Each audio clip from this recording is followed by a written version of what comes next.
dilahirkan tanggal 12 Maret 1964. Sebenarnya punya 8 saudara, tapi kalau begitu lahir laki meninggal, perempuan hidup. Jadi prosesnya untuk ya ibu saya katanya mempunyai anak laki itu sangat sulit. Nah, pada waktu itu ibu saya semakin kesedihan itu semakin nambah, karena ingat anak laki-laki yang dilahirkan meninggal, anak yang dilahirkan meninggal. Nah, pada saat itu mengandung saya, menurut cerita ibu, ya haul, ya ada semacam kayak yang mempunyai janji atau tekad gitu, semoga anak yang dikandung itu laki-laki dan bisa ikut sampai besar dan tua dengan ibu. Itu ternyata saya ini. Satu keyakinan saya memang sejak ya kecil Buddhis, karena umur 3 tahun itu keluarga saya menjadi Buddhis. Setelah itu saya juga dalam kehidupan sehari-hari di desa di mana saya dilahirkan itu sudah aktif menjadi semacam kayak tokoh pemuda. Saya pernah merenungkan hidup ini kan kok kayak jembatan. Jembatan itu dipakai mondar-mandir kendaraan. Dari misalnya arah yang seberangan lewat, arah yang satu lagi lewat, terus dipakai mondar-mandir. Itu saya ibaratkan satu gambaran hidup saya ini kak dipakai mondar-mandir persoalan hidup.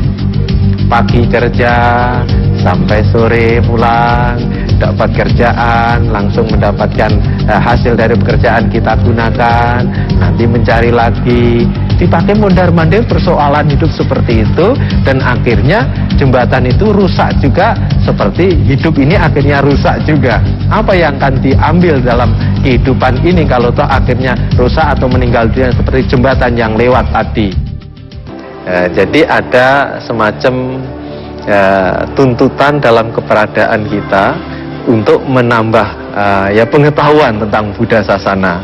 Maka saya mencoba untuk mengikuti latihan samanera juga dan lain sebagainya, sehingga saya membekali diri tentang ajaran Sang Buddha. Yaitu pada bulannya nggak salah Agustus ya, di Semarang Tanah Putih. Nah, setelah mengetahui lebih jauh lagi, semakin yakin lagi, akhirnya ingin mencoba untuk menjadi biku. Begitu ingin mencoba itu tadi, walaupun banyak rintangan dan tantangan, khususnya dari izin orang tua, karena keyakinan kepada apa yang diyakini, saya yakini itu hal yang baik, maka saya memutuskan untuk milih jadi biku. Kalau memang jadi biku itu enak, kenapa yang menjadi biku sedikit? Padahal logikanya juga banyak orang ingin hidup enak. Kalau memang jadi biku itu enak, pasti kan banyak yang menjadi biku. Begitu pula kalau jadi biku inginnya enak, justru dia tidak akan mendapatkan enak itu sendiri. Karena menjadi biku itu melatih, mencegah munculnya keinginan, termasuk ingin enak itu sendiri. Kalau kita menggunakan komentar masyarakat atau keberadaan kita di masyarakat itu, pasti akan serba susah. Prinsip harus kita punya sebagai biku, kembali kepada Dhamma dan Vinaya. Keberadaan biku di masyarakat memang harus memberi manfaat, karena tanpa memberi manfaat keberadaan kita di masyarakat tentu akan tidak diterima oleh masyarakat. Di Banjarmasin bahasa 3 wasa menetapnya 3 tahun jadi biku menetap di Banjarmasin. Lantas pada saat itu ya kepercayaan umat kepada biku turun. Nah, ini harus berjuang untuk memulihkan bagaimana kepercayaan umat kepada biku ini meningkat. tugas di Banjarmasin, daerah pembinaannya itu kebanyakan masyarakat di pedalaman. Misalnya daerah Kota Baru, itu kalau pedalamannya dari sini atau Banjarmasin itu bisa 250 kilo paling dekat, jalannya pada waktu itu sulit. Nah, suatu saat saya pernah gitu ya, dalam perjalanan begitu sudah jalannya jadi lumpur begitu, ya, mau kembali lagi nggak bisa karena jadi lumpur, bawa sepeda motor, akhirnya pulangnya naik ke Tinting. Ke Tinting itu jukung kecil yang pas untuk pakai tempat duduk gitu. Kalau kita napas kenceng sedikit aja bisa goyah gitu. Nah, setelah sampai ya jalan keras, keluar dari Ketinting itu, dari sungai itu, naik sepeda motor lagi, karena sepeda motor itu tadi dibawa umat, didorong supaya melewati jalan yang berlumpur itu. Perjalanan masih kira-kira 70 kilo naik sepeda motor itu. Nah, 11 kilonya itu bannya kempes. Jadi saya harus jalan, ada hujan kecil begitu, sepeda motor didorong dengan dayaka itu. Malaman dingin, jubah ini basah, saya jemur di cetia yang tidak ada lampu juga, di pedalaman nggak ada lampu.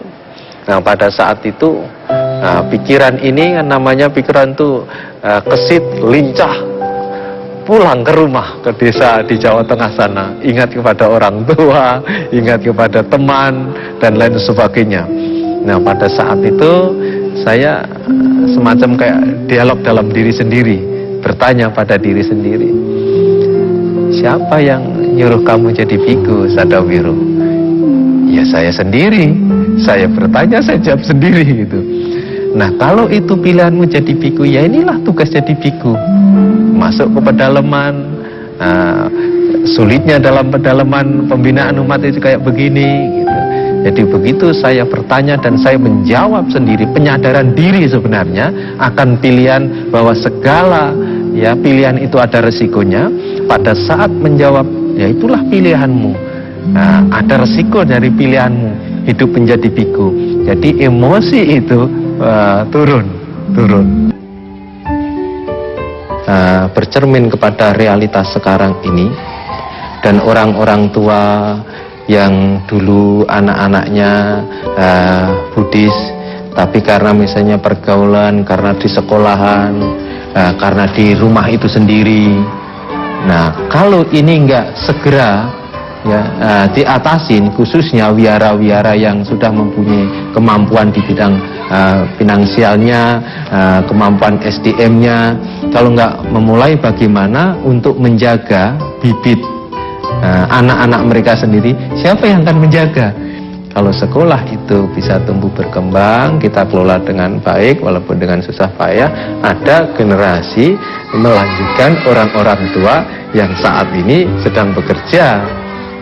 Begitu mencari tenaga pengajar itu dari internalnya, karena saya lihat Buddhis ini dari internalnya, tenaga pendidik kok belum tumbuh.